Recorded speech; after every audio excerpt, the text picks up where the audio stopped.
with Gen X MC. Love everything about this. And the first thing I'm going to do is bring some important fiscal responsibility. This is an official event. Antonia Angress is the fiscal year 2024 recipient of a Creative Individuals Grant from the Minnesota State Arts Board. This activity is made possible by the voters of Minnesota. Through a grant from the Minnesota State Arts Board. Yeah. Thanks to a legislation appropriation by the Minnesota State Legislature, and by a grant from the National Endowment for the Arts. And so that's official. And how great is it? How great, we're in a Minnesota pride moment. Look at Minnesota supporting the arts. You Minnesotans are supporting the arts. And then Antonia Angress is a Minnesotan who is also creating the arts right now. She is the author of the novel Sirens and Muses. Oh, the plan is that they're going to be introduced sequentially, and then they'll read, and then we'll have the panel discussion. And that's...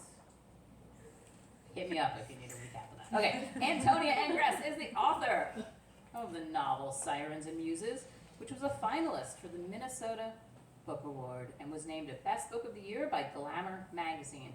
She is a National Book Foundation 5 under 35 honoree, a 2024 National Endowment for the Arts Creative Writing Fellow, and a 2024 Minnesota State Arts Board Artist Initiative grantee. She holds a BA in Comparative Literature from Brown University and an MFA in Fiction from the University of Minnesota. Born in Los Angeles and raised in Costa Rica, she lives in Minneapolis with her family. Let's give it up for Antonia!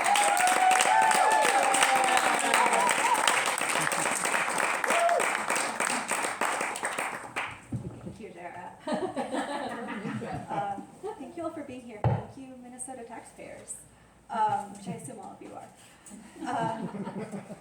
I'm going to read really a very tiny portion from the beginning of my book, partly because I want to hear from these guys and talk to these guys, but also because I just really hate reading from my book at this point. You're here! I mean, for me, not for her. All right, and I'm just going to read right from the beginning. Louisa's first assignment at Marin College of Art was paint home. She'd left home 12 days ago, and now, as she looked out the classroom window, it startled her still to see hills and sullen, huddled townhouses. The New England sky close and cold, nothing like at home where the sky overwhelmed the land, a drama of clouds and rain and strange shafts of tawny light. She had never been on her own before. Her year at South Louisiana Community College didn't count. She had slept in her old bedroom, borrowed her mother's car to get to class, worked the same shifts at Chez Jacqueline, eaten Sunday dinner at Grandma and Peppere's. Louisa was homesick. It was normal, she told herself. Even at 19, almost 20, it was normal. And so, alone in her studio, she had cried a little as she painted Lake Martin at dusk, bald cypresses echoed by their dark reflections in the water. It was a placid scene, but ominous, tinged with danger, curdled at the edges like a faded bruise. In the background, low, swollen clouds gleamed with uncanny clarity, and a flutter of pintails took off over the marsh. In the foreground, an ibis waited in the shallows, its bow-shaped beak slicing through the water. Its plumage was a soft, unglossed white, except for its black wingtips. Its pearly blue eye met the viewers. She had chosen an ibis because her grandmother had once told her it symbolized resilience. It was the last animal to take shelter before a hurricane and the first to reappear after the storm. No, not resilience, her mother had said, overhearing. Regeneration and wisdom. Danger, Louisa thought. Optimism. Dinner, Pepper added. Hunting ibises was illegal, but he'd grown up shooting them for the table and occasionally still brought one home. The meat was orange and fishy. Now, 1,000 miles away from him, Louisa stood alone in an empty classroom. She'd arrived early to secure a spot on the southern wall, and she was pleased with how her painting looked there, bathed in that diffuse northern light, what her mother called painterly light. One window was cracked to let in a breeze, but the room still smelled sharply of oils and turpentine. Afternoon sun gilded the floorboards. As her classmates arrived and hung their work, she turned to the wall and ran her finger over the thumbtack holes. The other sophomores all knew one another already, had spent foundation year together, and in their presence she felt furiously shy. All right, so now I'm going to introduce our next reader panelist, or is that you, Dara? Whatever you feel I think comfortable you're going to with. be a better introducer than I don't think I can match All that. right, well, let's, I don't even need a microphone. I mean,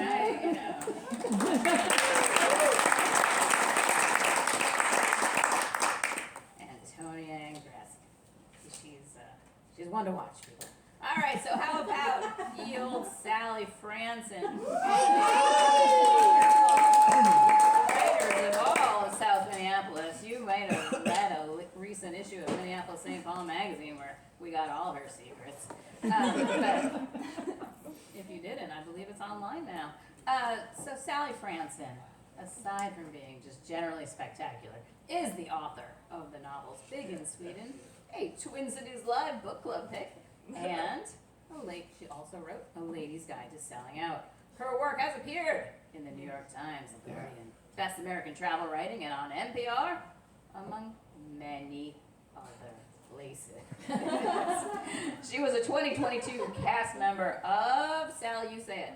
Alfresveria. Thank you. A reality TV show in Sweden about finding your roots. She lives with her family, including a very cute baby, I've seen it, in Minneapolis. Give it up for Sally.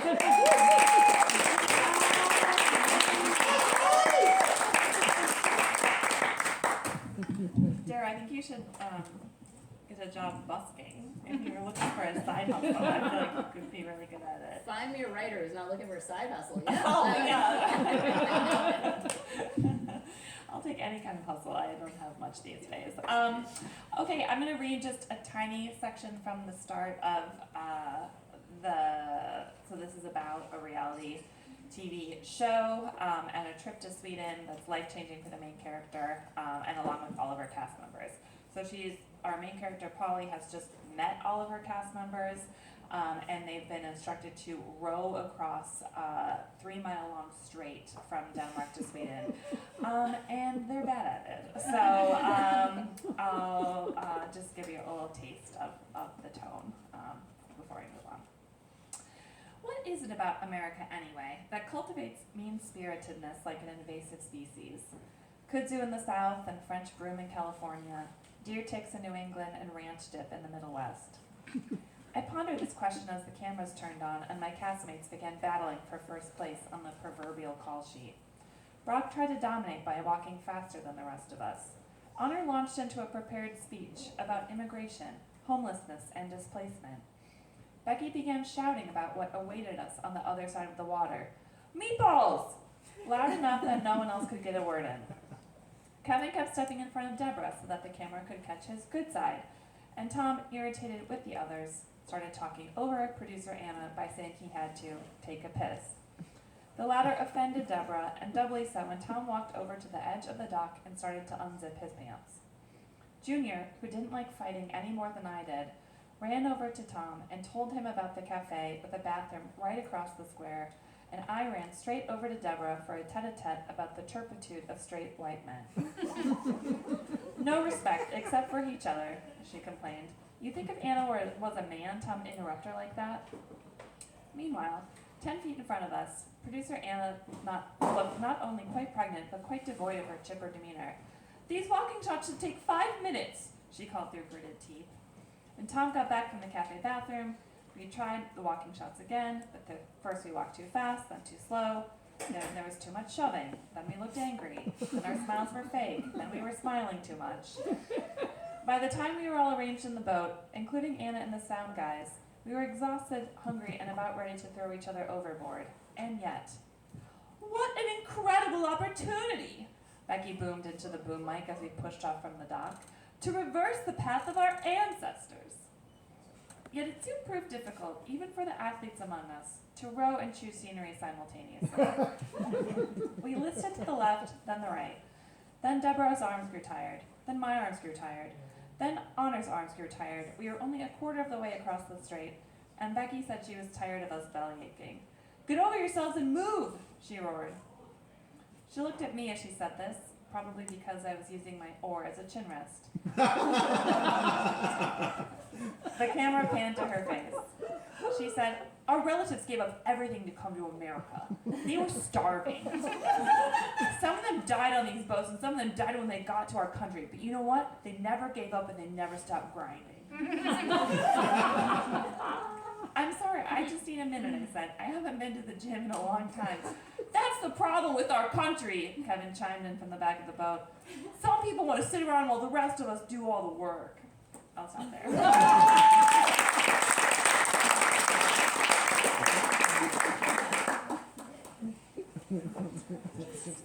It's like a lightning round. I'm loving this. All right. I'm going to do some shameless self-promotion. I started an email list at deardara.com. If you want to know everything about me, get on that weekly email list. I recognize some of you are here on that. And so thank you. To find out everything and too much. But you know who's a closed book? Daniel No. No. All right, so I finished Daniel Hornsby's book today. I am so ready, the latest of them. So Daniel Hornsby is spectacular author. He didn't put that in, I did. Spectacular author of Via Negativa and Sucker Anchor. He holds an MFA in fiction from the University of Michigan and an MTS from Harvard Divinity School. His stories and essays have appeared in the Los Angeles Review of Books, Electric Literature, The Quietus, the Missouri Review, Epoch, and Joyland. As a musician, playing under the name True Green, his album My Lost Decade was named an essential release by Bandcamp, and his songs have been played on The Current, Triple J, and Tom Sharpling's The Best Show. Give it up for...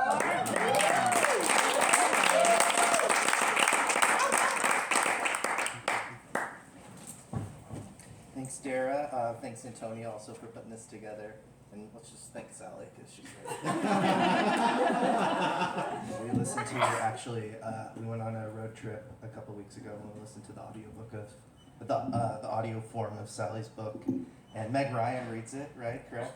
And treat yourself to, like, amazing Swedish impersonations by Meg Ryan. Tolka. I remember her saying, which was great. Okay, I'm just going to read a very tiny piece of my latest book, Sucker, just the beginning here. I'm an American, so I always assumed I'd be famous. When it was clear I was no Thurston Moore or David Byrne, I figured I could at least be a crusty hybrid between Malcolm McLaren and David Geffen. And so, in an unlikely move for this black sheep in a family of 24-karat fleeces, I became an entrepreneur and started my own small record label. I ran Obnoxious Records with my girlfriend, whose album had come out as our third official release. Louise and the rest of Obnoxious had no clue about my devious parentage. When I moved to San Narciso, I lopped the heart off my infamous surname, synonymous as it is with money and evil, and went from Charles Grosshart to Chuck Gross. With the help of this punk pseudonym, I was able to keep things pretty separate, and figured my notorious bloodline would easily remain discreet from my true passion, my real life. But it turned out I lacked my dad's capitalist knack and had to subsidize the label with the money his money made. I'll admit, I lied to Louise a little about our finances. She was under the impression that we had the support of an eccentric tech millionaire, not a sinister libertarian billionaire, / chairman and CEO of a vast multinational private corporation, but that we also more or less lived in the black. In fact, we'd lived out our entire run plunged deeply into the red, kept afloat only by paternal subsidy. Obnoxious was my baby, but was a bastard my parents wouldn't recognize. For me to keep receiving his funds, my father annoyingly required some conventional employment, and my noisy vanity project didn't count. For about 3 years I managed to fake him out, but eventually he called my bluff. With a single phone call from his wealth manager, Renata, I was cut off. You have to understand, I had the Buddha's boyhood, spared any hint of suffering, save for the psychic cuts and scrapes inflicted by a self-obsessed father and a Teutonic nanny, along with the mild realization of my scarcity of talent. So I had no immune system with which to fight the little particles of woe that would inevitably find their way inside me. I hung up with Renata, packed a bowl, and prepared myself for a dark fortnight of the soul. I bought one of those seasonal affective disorder lamps, and it was May. I was determined to keep Obnoxious alive, but I was in desperate need of cash.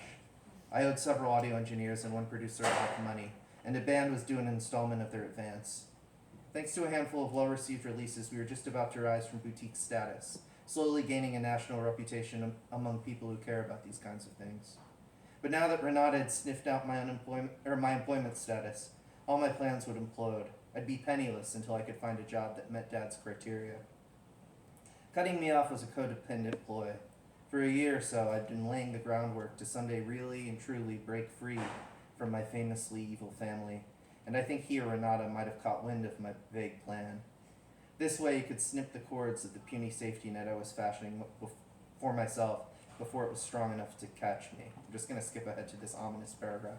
That was the beginning of the end for me. My first step down a path soggy with blood, not to mention the other human juices. Vomit, liquefied organs, incidental semen, some of those symbolic medieval humors, nervous sweat, and piss, my own, excreted as I ran for my life. One that would eventually lead me here, to this dark little box in the land of the dead. Yes.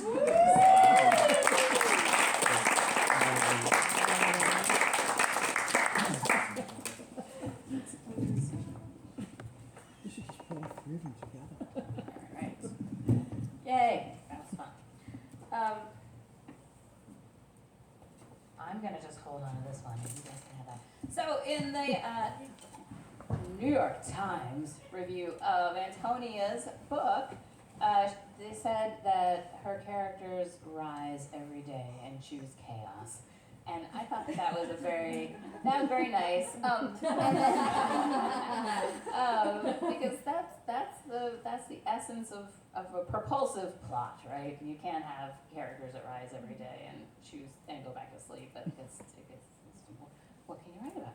But I thought it would be nice to kind of situate us all here. We're all Minneapolis people, and so just open question: how did you rise and spend your day? What did your day consist of, or your Minneapolis day before you came over here? Any of you, all of you, each of you. I can start us out. I was doing research for this new book that's at sea, and I had learned how to sail a couple of years ago, so I took my friend sailing on Moskowitz, so I was right over there. Oh. And I showered after, don't worry, it was kind of sweaty and gross. But we did see like hundreds of terns or like black-headed seagulls kind of converge and have a party. And there were a bunch of like kids from a high school sailing team harassing us, like little baby pirates. And so it was kind of fun. That's awesome. Did you fall in, or did you manage to not? No, we didn't fall in. The boats are kind of big, and it's really actually kind of hard to tip them over. So, yeah, we just kind of hung out and talked about what many white dudes my age talk about: guitar pedals and bands we were in when we were young and shit like that. Yeah. Our dads, our moms. I did not wake up and choose chaos, but my baby did. At 5 a.m. Oh, I hate that, Anne. Yeah, she's teething, and I don't have childcare today, so How old is she? She's 7 months old. Oh, 7 Yeah. months old. Soon she'll be sitting up and falling over. Yeah, she's doing that already. Oh, So advanced. I read various board books to my baby and tried to get her to nap. She was not having it. And I made a pot of beans. So no chaos. That's a lot of chaos. I think there's not one person in this room who would take beans and a baby at 5 a.m. who's teething. I feel like I have a very Minneapolis day. I fought with Abbott Northwestern about part of my bill for having, from when I had my daughter 1 year ago, and I just got a bill for it, and I was super mad. So I chose chaos with Jody, our billing specialist. So, I'm just gonna leave it there. That is a perfect 2024 encapsulation. That's what we do. Well, very good. So I was trying to think of the common threads in your three very different books. And one of the things that I kind of noticed, and tell me if I'm just totally wrong on this one, is that there's a certain anxiety in all the books about whether the characters, whether they'll be allowed to make art, or they'll be accepted into the art making universe, or whether they will be forced out or never admitted whatsoever. Antonia, let me start with you. Do you feel like your characters, and then you have this sort of older character who's sort of been rejected by the art universe that he once got into? Do you feel like that's a concern? Like, is that a concern for you and your generation, the being unpermitted into the art world? Yeah. Yeah. Short answer. Yeah, I would say that anxiety is very autobiographical, and it doesn't go away. Like once you, I guess I'll speak for as a writer. Like it doesn't go away once you've done the thing and published a book. There's at least I feel like I live with the fear that like the first one was a fluke, that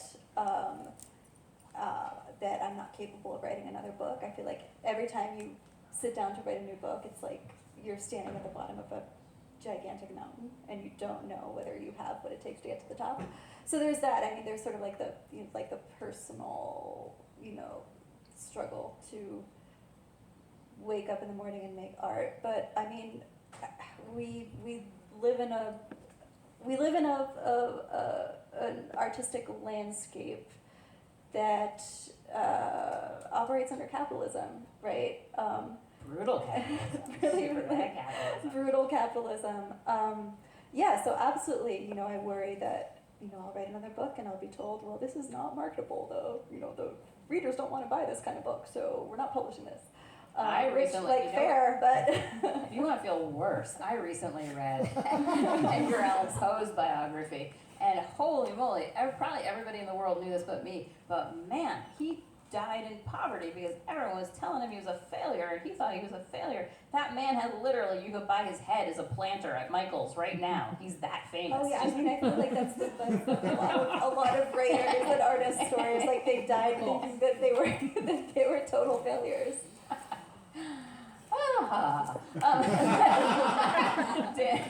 Daniel Hornsby. You have there's an incredible thing that runs through Sucker, which is you can have the greatest taste in the world, particularly about music, and yet you're gonna be forced into the bullshit of Silicon Valley. Talk about that. Is that an accurate thing that you? I think that's actually kind of a funny thread between the three of our books, which there is a kind of like reckoning with taste and the shorthand of taste.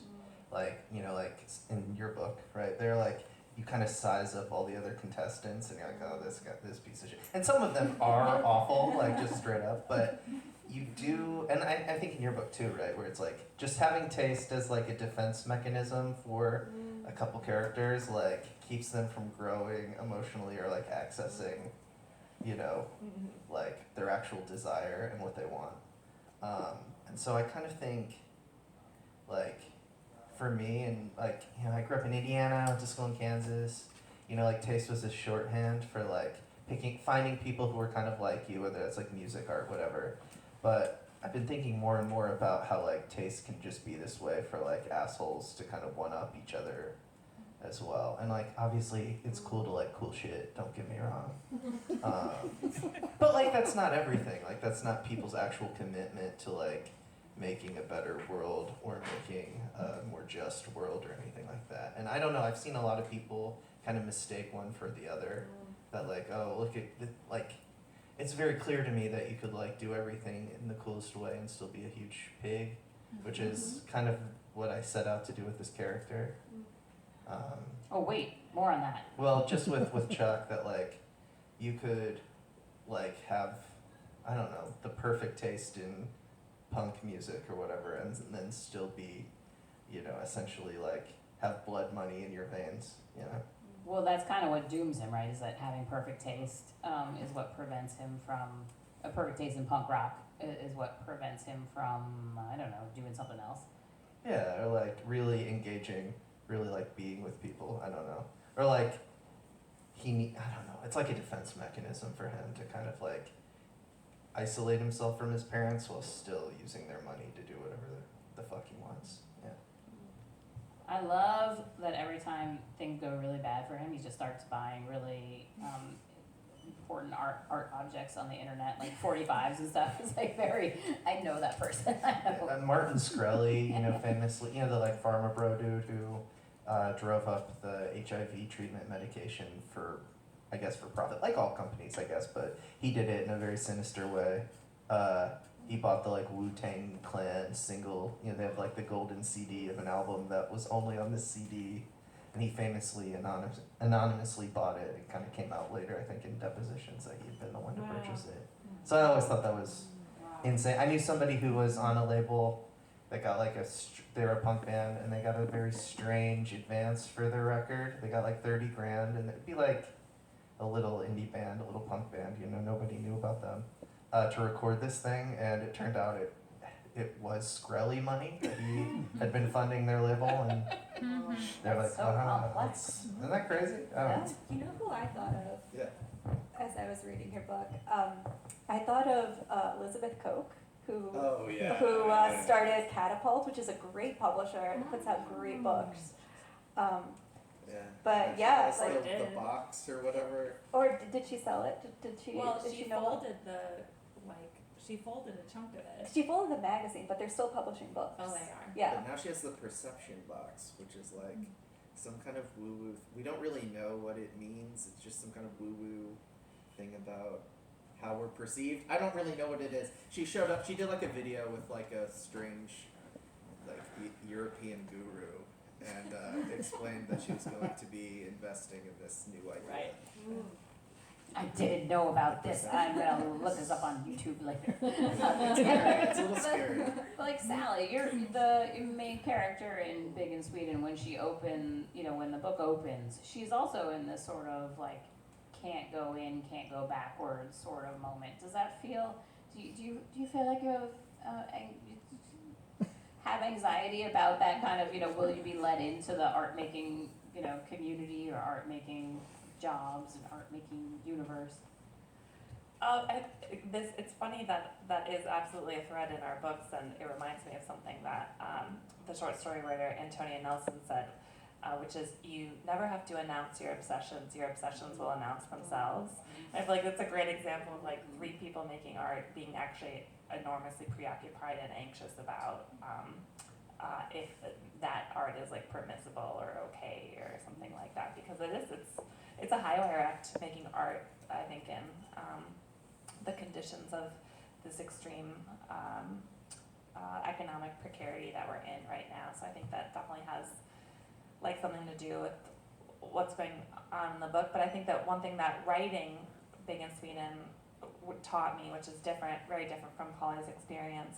Polly has a lot of it. She is a photographer who quit because she just couldn't handle the criticism.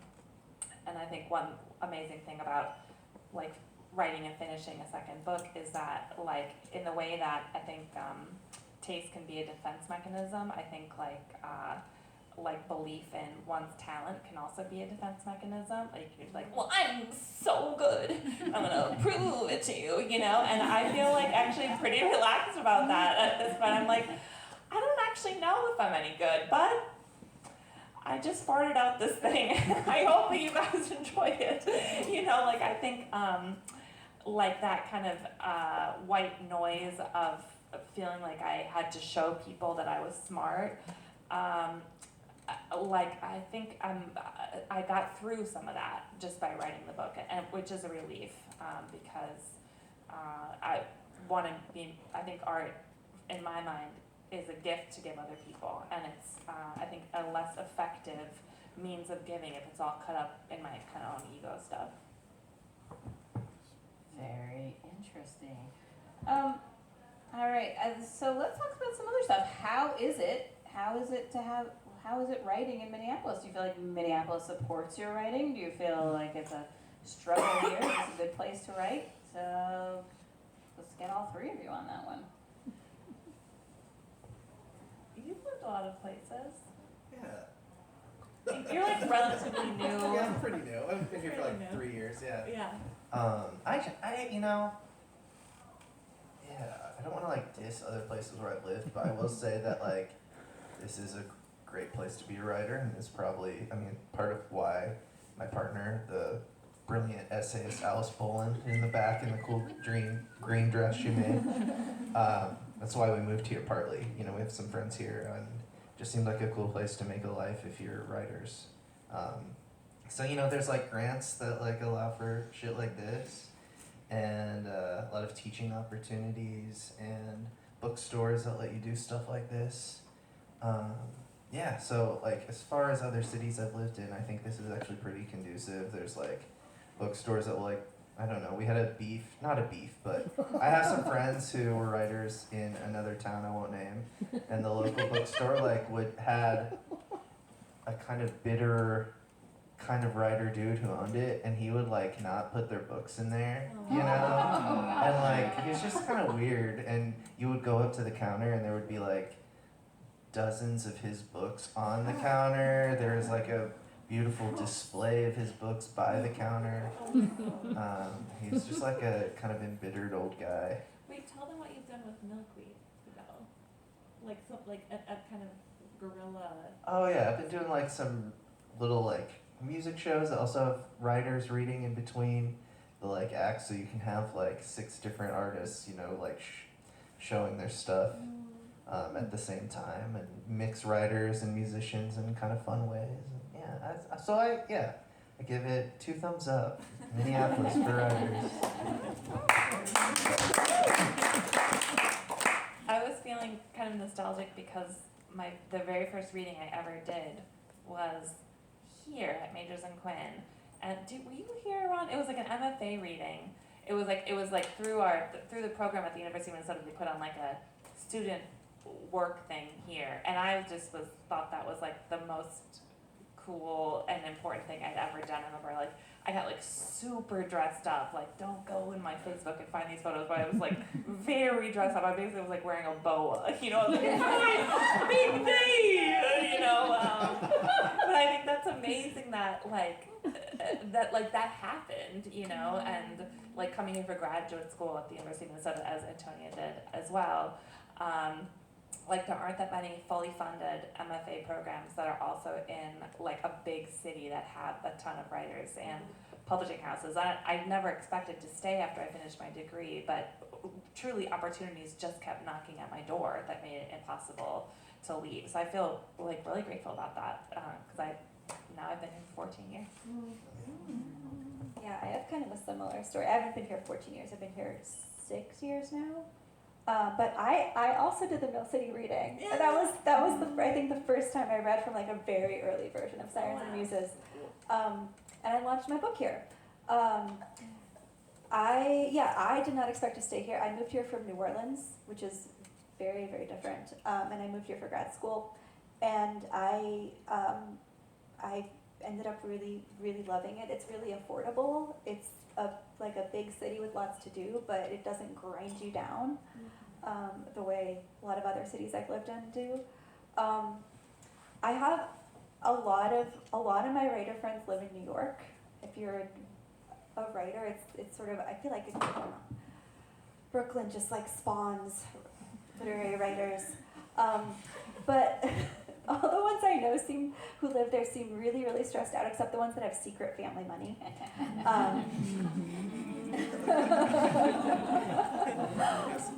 Weird, yeah, it wasn't not me.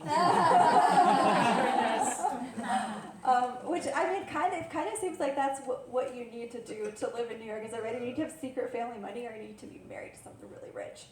But this is a city where you can, like, I mean, I like most writers have a day job, but this is a place where I've been able to, you know, write close to full time and have you know, a house and a kid and not feel like, you know, I'm on the brink of declaring bankruptcy.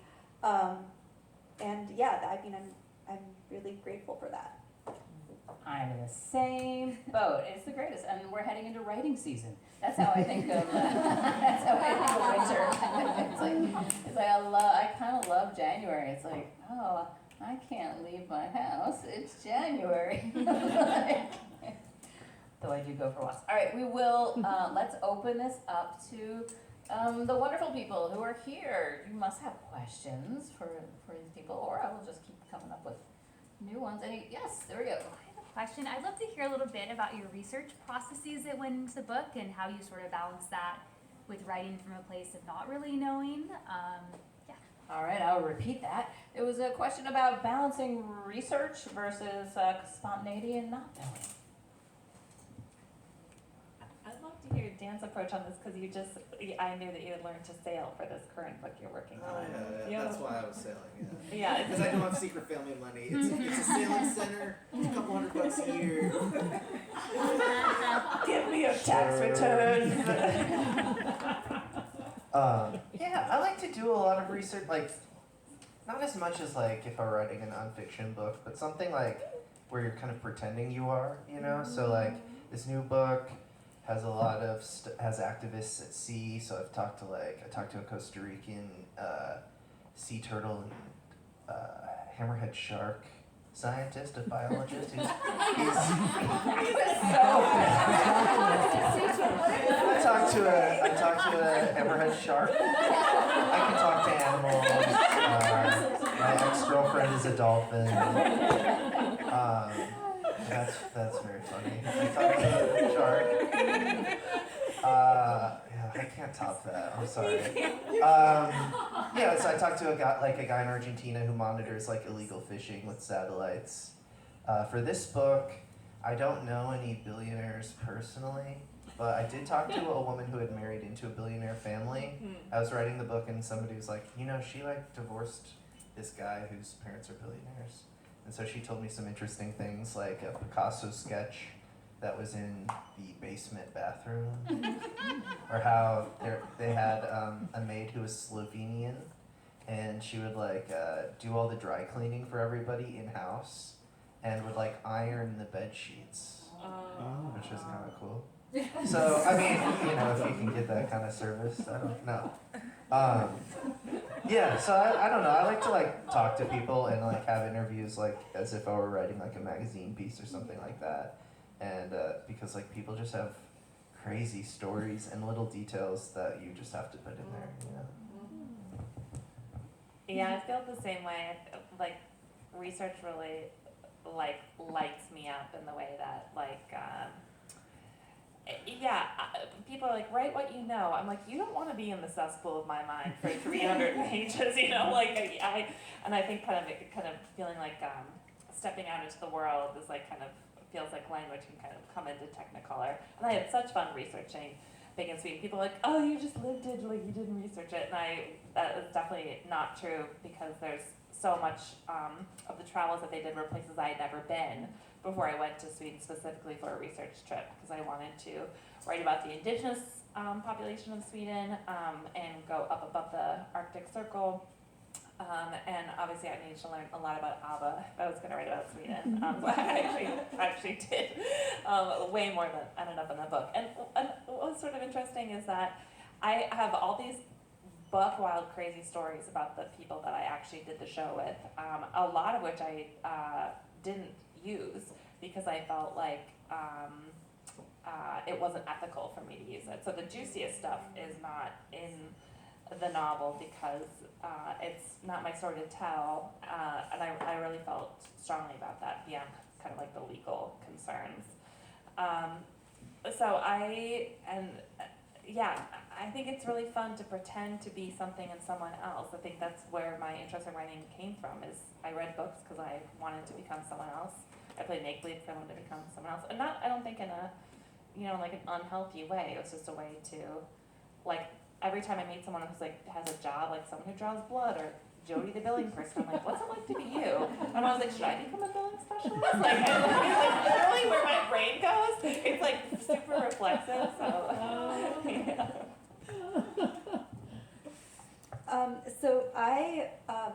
So my book is set in the art world, and I'm not an artist, but I am the daughter of an artist. I'm married to a painter, so that made it somewhat easier. I asked them a lot of questions about, really technical questions about like process and materials. So all the information about that in my book comes directly from either my mom or my husband. I also did things like I got a grant from my graduate program to go do Frieze Art Fair in New York. And I literally just walked around and I eavesdropped on people and I wrote down what they said. And That's a pro tip. yeah. And that made it into a book. I also just read a lot about the art world. Again, some of it made it in, a lot of it didn't. A lot of it just kind of like scraps of information that are now floating around in my brain and I don't know what to do with. For the book that I'm working on now, it's a much more autobiographical book. So a lot of it draws from my own life, twisted, 180 degrees, or from the lives of people that I grew up with. But it takes place in a country where I grew up and no longer live, Costa Rica. So, I went back there recently, sort of for the first time, with an eye towards writing about it, which was something that I'd never really, thought about doing before. I never really felt like I could do that before. And that was a really different experience, being in this place where I grew up and sort of thinking about it through the through the lens of like, how is this going to fit into the book that I'm writing? And then I've also done there are characters in the book that I'm working on now who are butterfly farmers. So I've done all this research into like raising butterflies. Again, I don't know how much of it is actually going to make it into the book, but now, after I finish this book, hopefully if I finish it, I will have like random scraps of information about butterfly breeding floating around in my brain with no place to put them. And so hopefully like every book that I write I'll end up with, just like a random collection of facts and like weird details that I have no place to put. That's what cocktail parties are for, so that people can come talk to you about, just be like, what random facts you have. All right, who else has a question? I have a question. Yeah. How do you think about, or I guess when you're starting to write, do you have in your mind the full narrative arc of the book, or do you start with just a character and let it kind of come organically? The thought is, I just read, Sally knows, I just read Rebecca Mackay's The Great Believers, and I read something about that where there are two kind of stories being told, and that she initially was just starting with one of those stories and wrote almost the whole thing, and then was like, oh, this needs more and needs this other segment, and then kind of came back and did that, which seemed to me interesting. All right. That's a great book. I love that book, and I know the essay that you're talking about. I wish I wrote like that. That would make my life so much easier if I could sit down and have the whole thing planned out in my head. I sit down usually with an idea of a place, like a setting, and then some vague ideas that I want to explore. And then I write out like a vomit draft, which is like unfit for human consumption, but is a way of like telling myself the story. And then from there I kind of shape it. And eventually I do an outline. Like eventually I'll have enough of an idea to actually like sit down and write it all out on like index cards and put it up on my wall and like have, like threads between them like a serial killer. But that doesn't happen till like, maybe 4 or 5 drafts in. Interesting. That's so interesting. I feel like I, for better or worse, sort of have like, it's been a little bit different with the 2 books I've written and then one that I'm kind of looking on now. I feel like kind of flashes of insight come to me totally complete, where I'm like, okay, well this has to do this and this, so I have to sit down and actually kind of construct something from beginning to end, because I'm like, I'll lose it otherwise, like it's gonna run away from me. And it won't always be like the entirety of the thing, but it'll be a big chunk of it. I think I am more, I don't even think that I would call it like an outline. It's like I see the shape of something like in my head, and I have to get the contours before it moves on to what feels like somebody else. So that is very anxiety producing if it's happening at a time when I do not have access to like writing material. I'm just like, hold on, you know, like, yeah. What do I do? Sorry about the chord. Yeah, I usually have like a thought about the beginning, and then some little island where like some kind of image or something could go down. And I can kind of see like, if he, like, I don't know, some kind of little dreamy image or something that feels like the end of a book, and then just kind of reverse it. Usually I'll like kind of outline about half, and then hope that by that halfway point there's like some inevitable stuff from all of the little jokes you make up, the little asides, the weird characters that kind of fill things out, that can kind of then conspire to get you to that place. And then I like to, like, kind of like what you talked about, I like to have some kind of weird shape for a book, like some like thing that you can go back to that isn't necessarily, I don't know, not an argument, but it's just like an idea, you know, like for Sucker, I was really just thinking about parasitism, and so if I, you know, come across an obstacle, something where I can't really solve this, if I think about parasites, what is the way I could kind of layer that in and have fun with that? Or for the first book, denial is this idea, and so it's like, could I include something?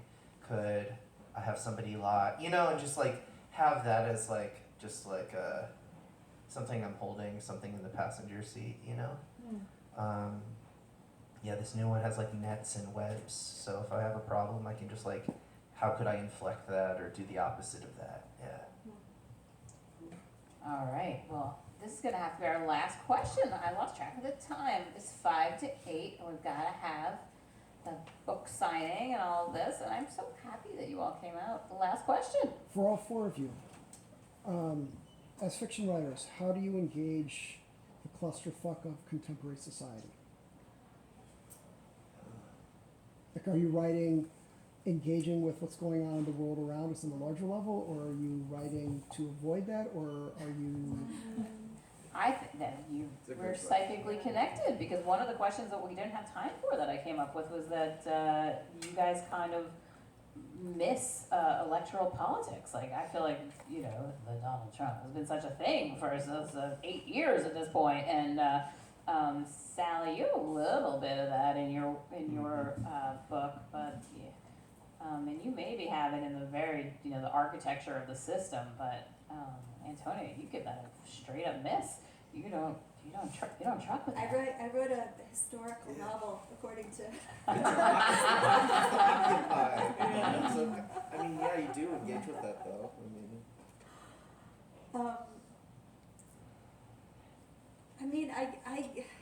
I guess I think about it as like I write about questions that I write about things that like confuse me and things that I'm fascinated and confused by. And sometimes that aligns with like what's going on in the world right now.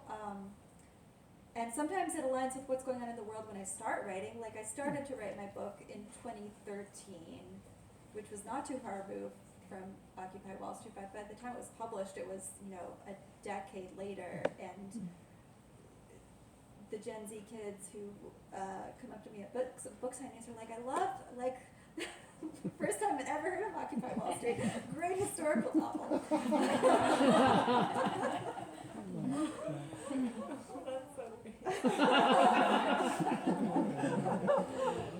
I feel like what I like to keep in mind is that, like if I have an argument, I should write an op-ed, and if I have a slogan, I should write a bumper sticker, and if I have confusion, I should write a novel, because I have so far, now I've written 3 novels, one you guys haven't seen, but like, and you shan't see this, but it's like I always end up more confused when I start than when I started. Like I'm never like, I understand this better now. I'm like, I'm not really sure. But I've definitely considered a lot of options. Like I've thought about it for a long time, but I'm no closer to anything. But I really like that feeling because then I can just drop it and I move on to the next thing. Yeah, it is hard to like hit the move. Like, you know, it's if you're really, I don't know. It's like if everything goes right in the fastest way, like novels are still taking years and years. You know, like just production timeline alone, right? So there's this kind of moving target of the present, and so I think like it doesn't make for. I don't know. I don't want to like topically engage with some like I don't want to have like a hot take kind of book, right? There's always some kind of new information coming out about like, I don't know, let's say Trump or something like that, where you're like, I don't think I'm the guy who's gonna get to the bottom of that. I'm not gonna write like Hillbilly Elegy 2 or whatever, you know what I mean? And it's like, we know the like, what resulted from that. You know what I mean? Like a little weird little creep who said he had all the answers about how we got here. And so I think I kind of cleave to what Sally was saying about having these like problems that can't be solved, you know what I mean? Having this confusion and hopefully getting at something that both like has one toe in our anxieties now and what we're going through and a toe in something that connects us to other people through time, you know? I love that. And so I'm not, I mean, as an aspiration, not as like, oh, you know what I mean? Yeah. That's great. All right, I want to thank you all for being awesome. Thank you, Antonia, for putting this